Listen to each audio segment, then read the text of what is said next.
What's up, everyone? So I'm making a quick video today on how to replace the PCV system on my 2018 Audi SQ5. It's the B9, same engine as the S4 and the S5, the 3-liter with the turbo, not the supercharged version.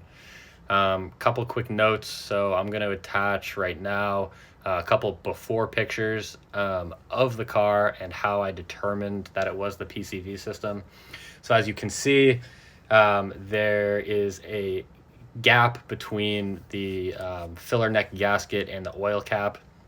It's pretty obvious where it is. It's the top left-hand corner. I'll put an arrow pointing to it as well. And that being lifted, it'll spray oil all over the engine, which is not good. If it touches something that's too hot, it could ignite and burn your car down. There's been a documented case of that happening already. And also at the end of the video, I'm going to include a quick clip of all the part numbers and the cost for everything I used in today's video. I first noticed this issue when my car told me I was low on oil.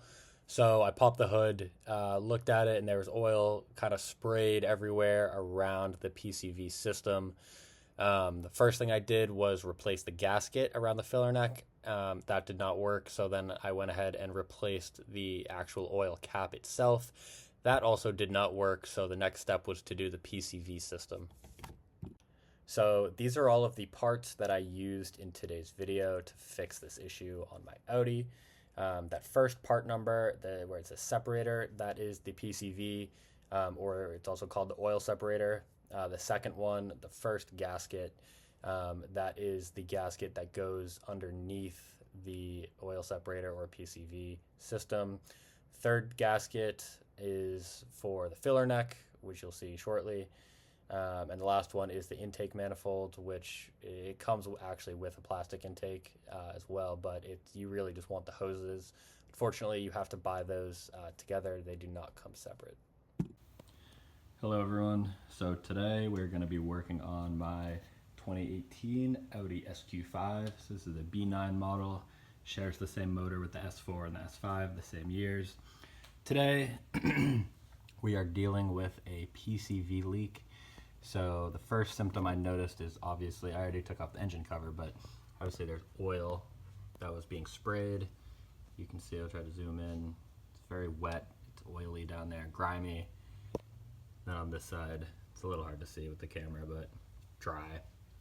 So this filler neck gasket also started to lift up, specifically in that top left-hand location right there where I was pointing, which was allowing oil to spray out, but also oil can leak from the gaskets right around there, which causes oil to kind of puddle up, pool down there. So today we're going to be replacing this whole PCV system, and that is the PCV itself there, and then along with these two these hoses, this one and then those two. So the next step is you want to take out these bolts that hold your heat shield down. Fortunately, two of mine in the back are snapped, and I won't be able to get those unless I drill them out, and I really don't want to drill them out right now. So I'm going to see if I can't access the bolts to the PVC without taking this off. So I just took off my front ones. Has a little bit of play, so hopefully I'll be able to get that off. Then your next step is you want to take off this hose here. You want to take it off from this side. Just kind of pops off. You might want to use one of these, and just don't be afraid to give it a little bit of force, because you're going to be replacing this clamp anyway. So after getting this off, that hose off, you want to come up here and you want to take this hose off. Same thing, you just pinch it like that and then you pull it off like so. Next, you're going to take the actual PCV system itself. You're going to want to take this off. So there are these 6 bolts, 1, 2, 3 on each side. These are T30 Torx bolts, and you're just going to take them off. I was able to take them off with the heat shield still attached, so that's a good sign. Yeah, next will be getting this last hose connector right there off. All right guys, so the next step, you're gonna wanna take this off. I already got it off.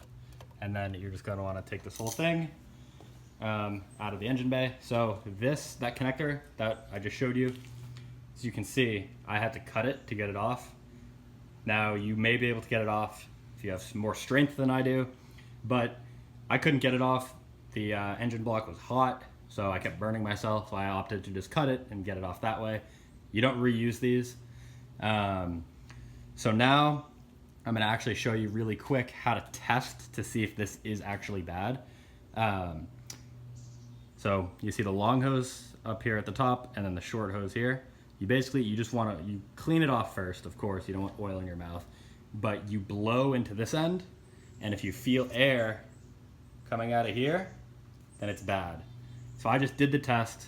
It'd be hard for me to video myself doing it, but I just did it. It failed. Air was coming through, which means the valve itself has indeed broken. So now that you have everything disconnected, what you're going to want to do is you're just going to want to get a rag, spray some brake cleaner on it, and just clean the surface up here. It's exposed metal where the gasket will sit. So the next step is you're going to want to get your new PCV. So it will not come with the gasket in it. You have to buy that separately. And then you're just going to go ahead and install the gasket. I already started, so I'm just going to go ahead and finish that. So now you've installed your new gasket, and you just want to look at the old one, make sure it's installed the exact same way. Another thing I want to note, these Torx bolts, they won't fall out. So you don't have to worry about using a magnetic bit or anything. They will stay in there. There's a little washer, a little hard to see, but there's a little washer in there that will make sure that they don't fall out. So what you're going to want to do next is get your new filler head gasket. Now you don't have to replace them, but in this case mine was getting a little warped, so I was going to go ahead and do that. It's about 20 bucks. I'll do it. It's worth it. You don't want to throw away this oil cap. You need that. So you're going to transfer this oil cap over from the old PVC to the new PVC. Yes, I know, here I called it the PVC. I'm going to call it that for the rest of the video. I'm tired. It's been a long day of work. So just disregard that. It's PCV. And you're going to want to first install this gasket. So this just goes in there. I'm going to press it in off camera, but basically you just take the oil cap from the old one and you put the new gasket on, then you put the old oil cap on the new one. So now on your new PVC, you're going to have a new gasket and the old oil cap. I actually ended up buying a new oil cap before I bought the whole PVC system, as I was hoping it was just an issue with this gasket and the oil cap. Obviously it turned out not to be, but I had a new one regardless. Next step after you install the new cap and the new gasket is you're going to want to grab some oil. I'm using 5W30 just because it's a little bit thicker and I had it laying around from my Tacoma, and you're just going to want to kind of dip your finger in there, get some oil on there, and just kind of lube up the gasket a little bit. So now, as you can see, there's some oil on there. You just kind of want to spread it out evenly. You don't have to overdo it, but you just want to get a little bit of oil on there. Next, we are going to install the new PVC. All right, so now you should have your new PVC installed. So what I did and what I recommend for you guys too is to tighten the bolts down in a crisscross pattern. So I started with the back left there, then the middle right, front left, back right, middle left, bottom right. I did that just to ensure that everything is lined up properly. There's not going to be any gaps in the gasket. There's not going to be any leaks in the future, hopefully. So you want to just kind of tighten each one down by hand until you kind of feel it starting to catch. And then you want to torque it down to the factory spec, which I'm not positive at the moment, but I believe it's 10 Newton meters. Now you've tightened all these bolts down, kind of give it a little shake test. When I'm shaking it, it's moving the entire car, so it's good enough for me. Next, you're going to want to get your new hose. Also, just a side note, this hose will come with a new plastic, I think it's an intake manifold. You cannot buy them separately, so you don't have to replace this. I'm choosing not to because mine is fine, but that's just a side note. And now you're just going to want to reinstall this new hose, these new hoses as shown right now. should be pretty simple. And now you're done. So you just want to make sure you reattach this end of this hose here. You're going to want to attach that one down there, and then of course this. And just want to make sure that everything is tight and good in place. Last step is you're going to want to reattach your manifold cover. If you did take that off, or your heat cover, sorry. Obviously I did mine still on because those 2 bolts back there are stripped. But now I'm going to go ahead and put these final 2 bolts in. And now you are good to go. For reference, my car is just past 120,000 miles. It's been having this oil leak issue for a little bit. You just want to go for a little drive. See how she is. I'll update you after. As you can see, I just drove about 5 miles. Dynamic.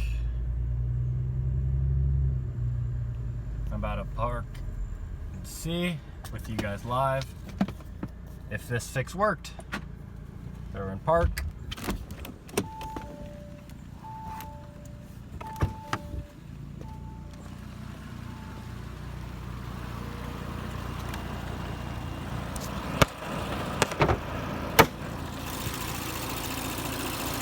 Now, as you can see, no oil, no messing with the oil cap, and or the gasket under the oil cap.